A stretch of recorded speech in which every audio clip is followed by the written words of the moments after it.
내년 총선부터 적용될 선거법 개정안이 한국당 의원들의 격렬한 반대 속에 국회 본회의에서 가결됐습니다.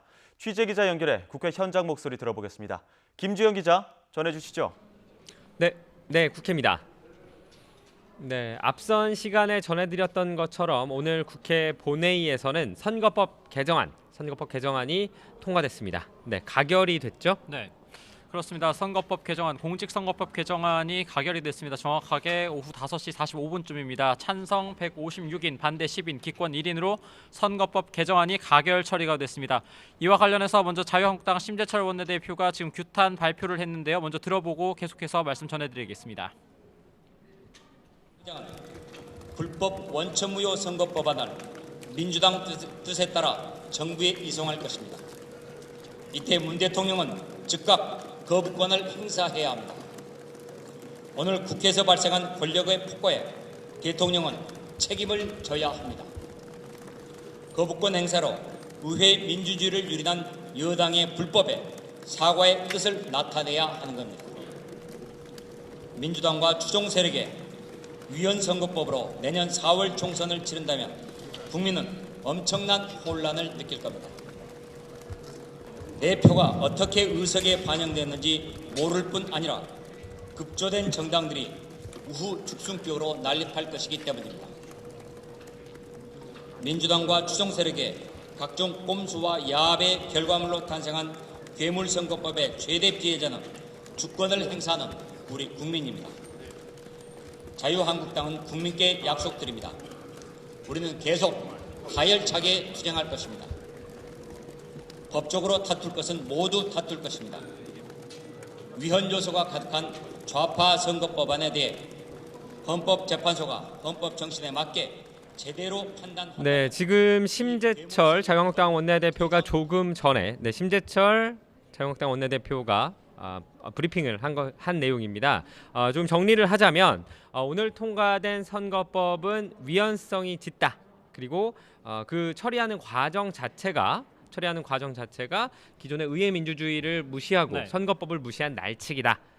그렇기 때문에 문재인 대통령이 이 법안에 대해서 거부권을 행사해야 한다라는 정도로 내용을 정리할 수 있을 것 같은데요. 네, 한국당에서는 일단 원천무효다, 그리고 불법 날치기다, 이런 입장을 고수하고 있고요. 동시에 대통령을 향해서, 문재인 대통령을 향해서 이 법률안에 대해서 공포하지 말고 거부권을 행사해야 한다, 이런 입장을 밝혔습니다. 하지만 문재인 대통령이 받아들일 가능성은 굉장히 낮죠. 네, 그렇습니다. 그리고 지금 방금 듣지는 못했지만 심재철 원내대표가 이후에도 본회의를 참석할 것이냐, 오늘 이제 이후에 공수처법안 상정이 예고돼 있는데요. 네, 참석할 것이냐에 대한 질문에 대해서 필리버스터에 들어갈 것이다. 네, 조금 있다가, 지금 현재는 한국당 의원들이 본회의장에서 나와 있는 상태입니다. 선거법과 다섯 개의 어떤 그 헌법 불합치 법안, 그 부분들을 통과한 뒤에 예산 부수 법안을 통과하는 과정에서 한국당 의원들이 본회의장을 빠져나왔는데요. 이후에 다시 들어가겠다라는 의미라고 볼 수 있겠죠? 네, 그렇습니다. 공수처법, 지금 현재 본회의는 잠시 이제 소강 상태입니다. 본회의는 지금 장례 정리를 위해서 열리지 않고 있는 상태고요. 잠시 중단된 상태라고 보시면 되겠는데, 지금 이제 좀 있으면 본회의가 다시 재개가 될 것으로 보입니다. 그러면 지금은 보시는 상황은 잠시 전 상황입니다. 지금 저희 이제 생중계라고 저희가 이제 화면으로 나가고 있습니다만 잠시 전 상황입니다. 지금 본회의장 모습은 아니고요. 앞서 이제 본회의장에선 지금 현재는 소강 상태고요. 조금 뒤에 본회의가 재개가 될 것으로 보이는데, 요 상황은 저희가 보기에 오후 3시, 4시경 상황으로 좀 보이는데요. 본회의가 열리기 직전 모습으로 보이고요. 문희상 의장이 본회의장에 들어오기 전에 한국당 의원들이 의장석 주변에서 반대하는 지금 장면이 생중계 화면입니다. 지금 본회의장 모습이고요. 화면에서 이제 본회의장 가운데 쪽에 이제 민주당 의원들의 의석이고요. 민주당 의원들은 자리에 앉아 있는 모습이고, 지금 저희 모습이 나오고 있는, 그러니까 본회의장 화면상의 오른쪽 편이 이제 자유한국당 의원들의 의석인데, 지금 현재는 본회의장을 퇴장한 상태입니다. 네, 지금 자세히 보이지는 않지만 문희상 의장이 의장석에 앉아 있는 것으로 보이죠? 네, 그렇습니다. 일단 이제 본회의가 재개가 되면 이제 예산 부수 법안들, 아직 처리되지 않은 예산 부수 법안들을 처리한 뒤에 바로 공수처법 상정이 이뤄질 것으로 보이는데, 자유한국당 앞서 심재철 원내대표가 본회의에 다시 본회의장 입장하겠다는 말을 공언을 한 만큼 다시 입장을 해서 이 공수처 상정에 대해서 거듭 규탄을 하면서 필리버스터 신청에 필리버스터를 신청하고 또 필리버스터를 응할 것으로 보입니다. 네, 사실상 한국당도 예산 부수 법안에 대해서는 필리버스터를 걸 수 없기 때문에 네. 저지를 할 수 없는 상황이고요. 그 이후에 공수처 법안이 상정됐을 경우에 여기 앞서 심재철 원내대표가 말했던 것처럼 필리버스터를 들어갈 것으로 예상이 되는데요. 네. 향후 어떤 정도 일정으로 예상할 수 있을까요? 네, 오늘 선거법 개정안이 처리된 뒤에 바로 다음에 처리된 법안이 바로 임시국회 회기 결정의 건입니다. 임시국회 회기가 내일로 종료가 됩니다. 네, 한마디로 내일까지죠. 예, 필리버스터를 신청을 해서 필리버스터를 진행을 하더라도 임시국회 회기 종료와 함께 끝내야 하거든요. 그러니까 필리버스터 공수처법에 대한 필리버스터도 내일 자정을 기해서 끝나야 합니다. 그런 그렇습니다. 다음에 그 뒤에 열리는 본회의에서 오늘 선거법이 처리된 것과 같은 과정을 네. 통해서 공수처법도 표결이 이뤄질 것으로 보입니다. 네, 지금 앞서 이제 법안이 통과될 무렵의 장면으로 보입니다. 네. 의장석 주변에 지금 방호원들이 벽을 만들고 다른 한국당 의원들이 올라오지 못하도록 막고 있고요. 네, 지금 모습은 앞서 한 4시 네, 반- 어떤 법안을 네. 처리하는 중인지는 5시 조금 반쯤입니다. 명확치 의장석에 않지만. 이제 문희상 국회의장이 처음 의장석에 이제 진입했을 네. 때 이제 본회의를 개회할 때 모습으로 보이는데요. 네. 한국당 의원들은 의장석 주변에서 어떤 항의의 목소리를 계속 내고 있고요. 문희상 의장은 그에 아랑곳하지 않고 일단 계속 법안을 처리하는 모습이었습니다. 네, 앞서 말씀드린 것처럼 그렇게 된다면 오늘 상정이 될 공수처법의 경우에 언제 표결이 가능한 겁니까? 네, 임시국회 회기가 내일 자정으로 종료가 되고요. 네. 그다음에 이제 임시국회는 3일 전에 공고를 해야 하기 때문에 더불어민주당에서는 일단 월요일 본회의를 여는 것을 목표로 임시국회 네. 소집을 이제 요구할 것으로 보입니다. 네, 앞서 이제 선거법 개정안 같은 경우에는 이미 23일에 본회의를 열어서 상정을 했고 그때부터 필리버스터를 진행을 한 뒤에 25일 자정을 기해서 필리버스터가 끝나고 네. 하루 이제 사실상 숨고르기를 거쳐서 오늘 본회의를 열어서 표결이 됐기 때문에 공수처법도 오늘 상정이 돼서 필리버스터가 시작이 된다면 내일 임시국회 회기가 되고 자정이 종료가 되면 네. 그다음 월요일쯤 현재로서는 본회의를 열어서 표결 처리되지 않을까 이런 그럴 전망이 가능성이 나오고 무척 있습니다. 높은 거죠.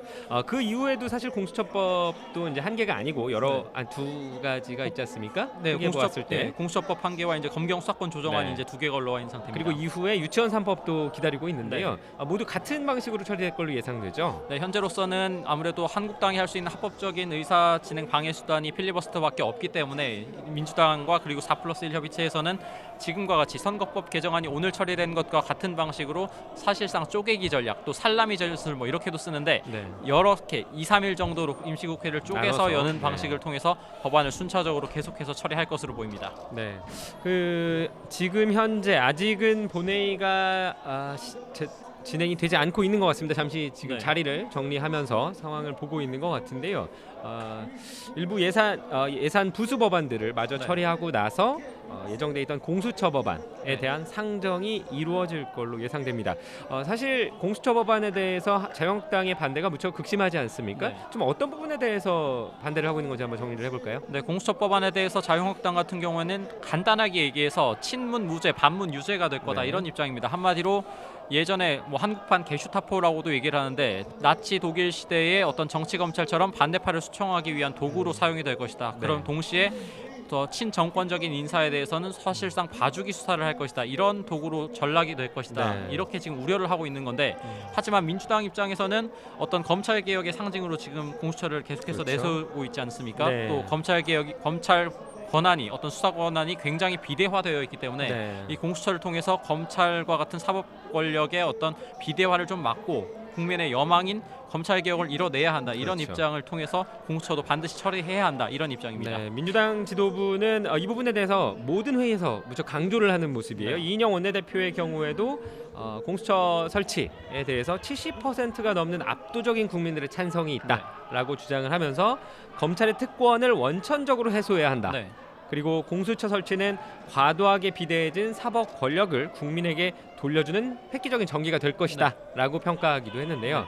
그렇기 때문에 한국당의 반대가 극심하지만 민주당은 그럼에도 불구하고 공수처 법안 처리에 집중하고 네. 있는 모습입니다. 네, 그렇습니다. 일단 또 하나 짚어봐야 될 것이 바로 오늘 처리가 됐던 정말 한국당 의원들의 물리적인 저지 속에서 처리가 됐던 선거법 개정안도 다시 한번 짚어볼 필요가 있습니다. 일단 선거법 개정안 수정안이 올라왔는데 네. 원래 패스트트랙으로 지정될 당시에는 지역구 225석으로 줄이고 그렇죠. 또 비례대표를 75석으로 하는 방안 아니었습니까? 네. 하지만 여러 차례 수정을 거치면서 오늘 본회의에서 가결 처리된 안은 현행대로 지역구를 253석으로 하고 비례대표를 47석으로 하는 안을 그대로 유지를 하고 있습니다. 하지만 이 비례대표 47석을 어떻게 배분할 것이냐 이게 네. 문제인데 네. 여기에 대해서 준연동형 비례대표제라고 해서 한마디로 정당 지지율과 의석수를 어느 정도 연계를 시키는 그런 네. 방안입니다. 근데 47석 전부에 대해서 이 준연동형 비례대표제를 적용하는 것이 아니라 소위 캡이라고 불리는 상한선, 그래서 30석에 대해서만 하고 동시에 선거 연령도 만 18세로 하향하는 내용을 담고 있는데, 다만 한국당은 이 부분에 대해서 네. 고3교실이 선거판으로 전락할 것이다, 비판을 이런 내놓고 있죠. 비판을 계속해서 내놓고 있습니다. 네. 그 지금 우철희 기자가 말한 것처럼 선거법 개정안 오늘 오후에 국회 본회의를 통과했고요. 잠시 뒤에는 다시 논란을 빚고 있는 공수처 법안에 대한 상정이 진행될 것으로 예상됩니다. 향후에 새로운 소식이 들어오면 다시 전해드리도록 하겠습니다. 지금까지 국회였습니다.